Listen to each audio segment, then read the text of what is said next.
Hello guys, welcome to another video. आज मैं आपको समझाऊंगी कि which sperm is good for pregnancy, यानी कि प्रेगनेंसी के लिए कौन सा स्पर्म बढ़िया होता है, बेटर होता है। यानी आपके स्पर्म में वो कौन कौन सी खूबी होनी चाहिए जिसके कारण से आप अपनी फीमेल पार्टनर को आसानी से प्रेग्नेंट कर सकते हो और वो आसानी से कंसीव कर सकती हैं। तो आज मैं आपको एक एक करके वो सारी क्राइटेरिया बताऊंगी कि आपके स्पर्म के पास वो कौन कौन सी खूबी होनी चाहिए, तब जाकर आप एक बहुत अच्छे फर्टाइल मैन कहलाओगे। अब देखो, जो सबसे पहली खूबी है वो क्या है कि क्वांटिटी, कि आपके स्पर्म की क्वांटिटी अच्छी होनी चाहिए। अब देखो, मैं आपको एक बात बताती हूँ, बहुत सारे लोगों को ये भ्रम होता है कि उन्हें लगता है कि मेरे पास सीमेन बहुत ज्यादा है, जब मैं इजैकुलेट करता हूँ तो सीमेन बहुत ज्यादा निकलता है, इसलिए मैं बहुत ज्यादा फर्टाइल हूँ। लेकिन हो सकता है आपकी बहुत बड़ी गलतफहमी हो, क्योंकि सिर्फ सीमेन ज्यादा से ये बिल्कुल भी श्योर नहीं हो सकते आप कि आपके पास स्पर्म ज्यादा ही है। और अगर मान लेते हैं आपका स्पर्म ज्यादा भी है तो सिर्फ स्पर्म के ज्यादा होने से आप फर्टाइल नहीं कहलाओगे। स्पर्म के ज्यादा होने के साथ साथ बाकी की क्राइटेरिया को भी आपको कंप्लीट करना पड़ेगा, पूरा करना पड़ेगा, तब जाकर आप कहीं एक फर्टाइल मैन कहलाओगे। अब देखो, जो सबसे पहला था वो क्या था, क्वांटिटी, कि आपके स्पर्म की क्वांटिटी अच्छी होनी चाहिए। अब देखो क्या होता है कि जो लिखा हुआ है कि fertility is the most likely to the semen discharge in a single ejaculation contain at least 15 million sperm per ml। कह रहा है कि देखो, जब आप एक बार इजैकुलेट करते हो तो जब आप इजैकुलेट करते हो तो बाहर सीमेन आता है, जिसे हम हिंदी में वीर्य कहते हैं। उस सीमेन के अंदर क्या होता है, स्पर्म होता है, जिसे हिंदी में हम शुक्राणु कहते हैं। तो जब आप इजैकुलेट करते हो तो बाहर क्या आया, सीमेन आया। उस सीमेन के अंदर, उस फ्लूइड के अंदर एटलीस्ट 15 मिलियन शुक्राणु यानी कि 15 मिलियन स्पर्म होने चाहिए, तब जाकर आप ये कह सकते हो हाँ मेरे स्पर्म की संख्या ज्यादा है। अगर आप एक बार इजैकुलेट करते हो, आपका सीमेन बाहर आया और उस सीमेन में 15 मिलियन से कम शुक्राणु है तो आपको लो स्पर्म काउंट की समस्या हो सकती है। यानी आपको ये बात समझ में आ गई होगी कि जब आप एक बार इजैकुलेट करो तो आपके सीमेन में कम से कम 15 मिलियन क्या होने चाहिए, शुक्राणु होने चाहिए। अब देखो, मैं इसके साथ एक बात आपको और बताती हूँ कि बहुत सारे लोगों के साथ क्या होता है कि जब वो इजैकुलेट करते हैं तो स्पर्म बहुत ज़्यादा, सीमेन बहुत ज़्यादा निकलता है। अब ज़्यादा सीमेन निकला तो उनको लगता है अच्छा मेरा, यानी कि मेरे पास स्पर्म बहुत ज़्यादा है, मेरे सीमेन में बहुत ज़्यादा स्पर्म है। बट आपको ये बात समझनी चाहिए कि जो आप बाहर इजैकुलेट कर रहे हो वो सीमेन है, वो शुक्राणु, वो स्पर्म नहीं है। उसके अंदर शुक्राणु कितना है वो आपको नहीं पता। तो अगर आपका सीमेन बहुत ज्यादा है, इसका मतलब ये बिल्कुल भी नहीं है कि आपके पास स्पर्म भी बहुत ज्यादा होगा। हो सकता है कि सीमेन बहुत ज्यादा है बट स्पर्म कम हो, और ऐसा भी हो सकता है बहुत लोगों के साथ कि उनका सीमेन का वॉल्यूम थोड़ा कम होता है बट स्पर्म बहुत ज्यादा होता है। तो होने को कुछ भी हो सकता है, बट चाहे सीमेन ज्यादा हो चाहे सीमेन कम हो, बस आपको एक बात ध्यान रखनी है कि जब मैं एक बार इजैकुलेट करूं तो मेरे सीमेन में, मेरे वीर्य में कम से कम 15 मिलियन शुक्राणु होने चाहिए, तब जाकर आप ये कह सकते हो कि मेरे स्पर्म की क्वांटिटी बहुत अच्छी है, मुझे लो स्पर्म काउंट की समस्या बिल्कुल भी नहीं है। ठीक है, तो पहली क्राइटेरिया क्या हो गई कि आपकी क्वांटिटी अच्छी होनी चाहिए। कितनी क्वांटिटी होनी चाहिए कि एक बार जब इजैकुलेट करो तो 15 मिलियन स्पर्म उसके अंदर होने चाहिए। अब दूसरी क्राइटेरिया क्या है, मूवमेंट। आपके स्पर्म के में क्वांटिटी के साथ साथ मूवमेंट की भी खूबी होनी चाहिए। मूवमेंट इतना मायने क्यों रखता है, मूवमेंट इसलिए मायने रखता है कि मान लेते हैं कि आपके पास बहुत सारे स्पर्म आ गए, 15 मिलियन स्पर्म आपके पास हैं, बट वो मूव नहीं कर रहे हैं, तो क्या कोई फायदा है? जब वो मूव ही नहीं करेंगे तो वो फीमेल की एग तक पहुंचेंगे कैसे?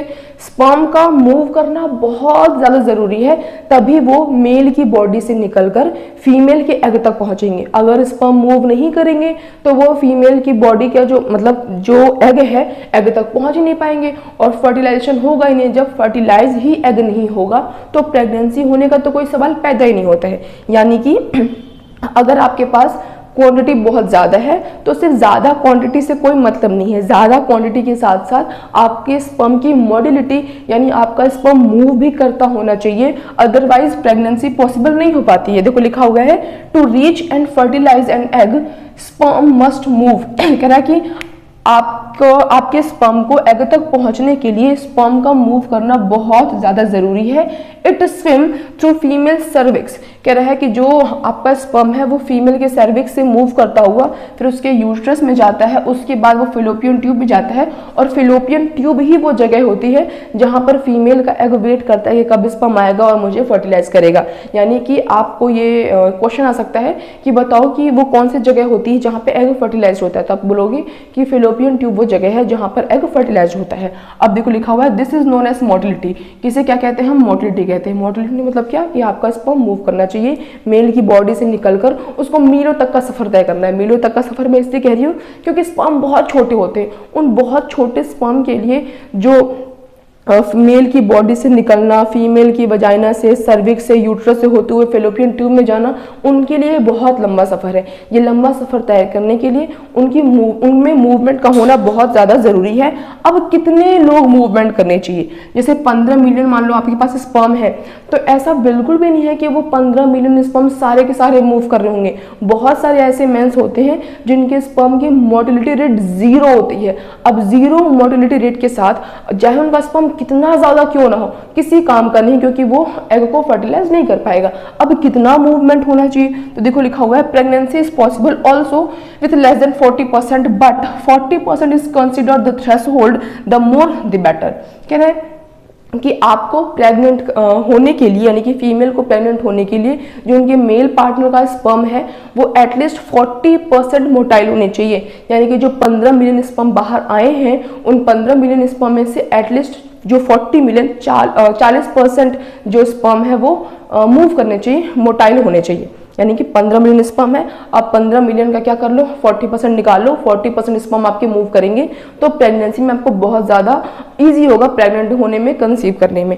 अब देखो बहुत ऐसे केसेस भी होते हैं जिनमें कि अगर मोर्टलिटी रेट कम है, 14% से कम है, वो भी लोग प्रेग्नेंट होते हैं। बट हाँ, ये बात बिल्कुल सच है कि 40% अगर आपका एक नंबर रहेगा तो आपको प्रेगनेंसी में उतनी मुश्किलों का सामना नहीं करना पड़ेगा। लेकिन 40% से कम वाले लोग भी प्रेग्नेंट हो जाते हैं। ऐसा बिल्कुल भी नहीं है कि जिनका मोटिलिटी रेट 40% से कम होगा वो बिल्कुल ही नहीं हो सकते हैं, थोड़ी सी मुश्किल होगी लेकिन फिर भी वो हो सकते हैं। But the more the better, जितना ज़्यादा रहेगा उतना ज़्यादा बेनिफिशियल रहेगा आपके लिए भी और आपके पार्टनर के लिए भी। अब देखो आगे लिखा हुआ है कि स्ट्रक्चर, ठीक है, आपको लगता होगा स्पर्म इतना छोटा सा क्या स्ट्रक्चर होगा उसका, बट स्पर्म का स्ट्रक्चर बहुत ज़्यादा मायने रखता है। मैंने समझाया था एक वीडियो में आपको कि स्पर्म के स्ट्रक्चर के बारे में, कि स्पर्म कैसा दिखता है, कैसा होता है, पूरा स्ट्रक्चर समझा रखा था। अगर आपने देखा नहीं है तो डिस्क्रिप्शन में लिंक दे दूंगी या फिर पिन कर दूंगी, वहाँ पे जाकर आप चेक कर लेना। आज मैं आपको बताती हूँ कि स्पर्म का स्ट्रक्चर प्रेगनेंसी में इतना महत्व क्यों रखता है। तो मैं आपको बताऊँ स्पर्म कैसा होता है। Typically sperm have Oval head, उसका जो हेड होता है वो ओवल होता है। ओवल का शेप ऐसा होता है ना, ऐसा, ठीक है। ओवल शेप का क्या होता है, उसका हेड होता है और लंबी सी उसकी टेल होती है, उसकी लंबी सी क्या होती है, पूंछ होती है। अब आप सोचोगे वो ओवल हेड और ये लंबी सी पूंछ का क्या काम, तो बहुत ज़्यादा काम है। जो स्पर्म का जो ओवल हेड होता है वो इसलिए ज़रूरी है क्योंकि उस हेड की वजह से जो स्पर्म है वो फीमेल की एग में पेनिट्रेट कर पाएगा, अंदर उसके जा पाएगा। अगर किसी स्पर्म का हेड प्रॉपर नहीं है तो वो फीमेल की एग को पेनिट्रेट यानी उसको छेद कर अंदर नहीं जा पाएगा। और अगर उसके पास लंबी सी टेल नहीं होगी तो वो स्विम नहीं कर पाएगा, वो मूव नहीं कर पाएगा। आप सोचो कि एक सांप है, उस सांप की आपने पूंछ बिल्कुल काट दी, क्या वो सांप आसानी से मूव कर पाएगा? तो वैसे सेम आपके स्पर्म के साथ भी है कि अगर आपके स्पर्म के पास पूंछ नहीं है, उसकी टेल नहीं है, तो उसको मूवमेंट करने में क्या आएगी, प्रॉब्लम आएगी, वो उतना फास्ट मूव नहीं कर पाएगा। इसीलिए आपके स्पर्म का जो हेड है वो बिल्कुल ओवल होना चाहिए और जो टेल है वो लॉन्ग टेल होनी चाहिए, जिसकी वजह से जो स्पर्म है वो आसानी से वजाइना से होते हुए, सर्विक्स से होते हुए, यूट्रस से होते हुए आपके एग तक पहुंच जाएगा। इसीलिए स्पर्म का स्ट्रक्चर भी बहुत मायने रखता है। यानी कि क्वांटिटी, अगर आपको लगता है कि मेरी बहुत अच्छी क्वांटिटी है स्पर्म की बट स्ट्रक्चर ही बेकार है ना, स्ट्रक्चर बिल्कुल आना टेढ़ा स्पर्म है आपका, तो क्या वो स्पर्म को कोई फायदा है? भले ज्यादा स्पर्म है लेकिन अगर उसका स्ट्रक्चर अच्छा नहीं है तो किसी काम का नहीं है। भले ज्यादा स्पर्म है, अगर उसकी मोटिलिटी रेट बहुत कम है, वो मूव ही नहीं कर रहा है, जहां है वहीं है, तो क्या वो एग तो नीचे आएगा नहीं कि अच्छा एक काम करते हैं स्पर्म नीचे है तो हमें नीचे चले आते हैं। वो फेलोपियन ट्यूब में ही वेट करेगा, वो उससे नीचे नहीं आएगा। तो आपको वहां पे जाना ही पड़ेगा, यानी आपके स्पर्म को वहां पे जाना पड़ेगा, जिसके लिए उसका चलना, उसका मूव करना बहुत ज्यादा जरूरी है। तो यानी ये 3 चीजें बहुत मायने रखती हैं, एक क्वांटिटी, एक मूवमेंट और एक स्ट्रक्चर। तो आज की इस वीडियो के लिए बस इतना ही। मिलेंगे नेक्स्ट वीडियो में किसी और इंटरेस्टिंग और इन्फॉर्मेटिव टॉपिक के साथ। तब तक अगर आपको मेरी आज की वीडियो अच्छी लगी हो, इंटरेस्टिंग लगी हो, तो मेरे वीडियो को लाइक कर देना और ऐसे और इन्फॉर्मेटिव टॉपिक्स के लिए मेरे चैनल को सब्सक्राइब करना। That's all, bye guys.